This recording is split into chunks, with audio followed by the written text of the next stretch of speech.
Do you think I still deserve happiness? That was the first thing she whispered, before she even sat down. The restaurant was loud, crowded, and full of weekend laughter, but her voice cut straight through the noise. Not because it was dramatic, but because it sounded like someone whose hope had been stepped on one too many times.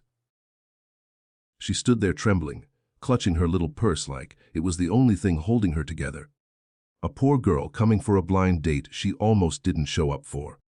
And across the table sat a single dad in a worn jacket, a man who'd seen enough heartbreak to recognize it in someone else's eyes. He looked up, confused. I think you deserve more than that, he said gently. Please, sit. But she didn't. Not yet. Her chin wobbled as she forced a smile. My dadA, he took one look at me outside and left. Didn't even say a word. Just walked away. She inhaled shakily. I feel stupid standing here. But I needed to sit somewhere before I cry in the street. That moment, that trembling, raw moment, reminds us that kindness still matters. The single dad pushed the other chair out with his foot. Sit here. With me, he said softly.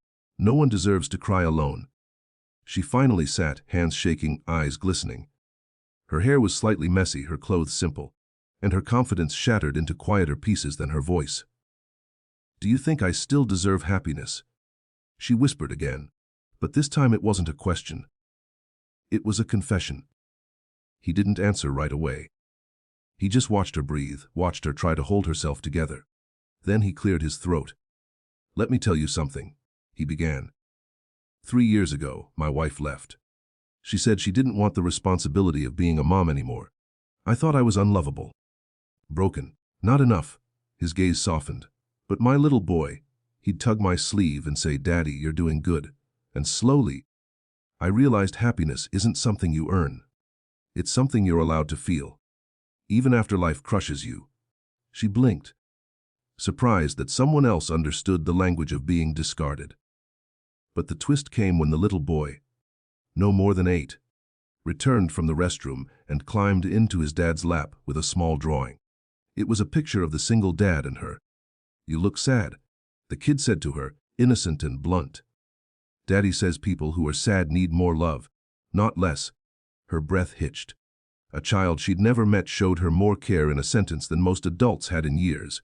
The realization hit her like a soft, warm wave. Sometimes the universe sends kindness from the most unexpected people, right when you're ready to give up. They talked for nearly an hour. Not as strangers on a blind date, but as two humans who had been bruised by life and still tried to stand tall. She laughed. Genuinely. For the first time that week. He listened every word, without judging her background, her clothes, or her past. And when she stood to leave, she looked different. Not prettier, not transformed, just lighter. The single dad smiled at her gently. For the record, he said, yes, you deserve happiness. Not because someone chooses you, but because you're human. And humans deserve healing. She swallowed hard, tears returning, but they weren't heavy this time. Thank you, she whispered. He shrugged. Hey, kindness is free. Give it when you can. Outside, the night felt softer, the world less cruel. And though she came for a date that rejected her, she left with something far more valuable. A reminder that there are still hearts willing to meet brokenness with compassion. A reminder that kindness still matters. And maybe, just maybe, a small spark of happiness she thought she no longer deserved.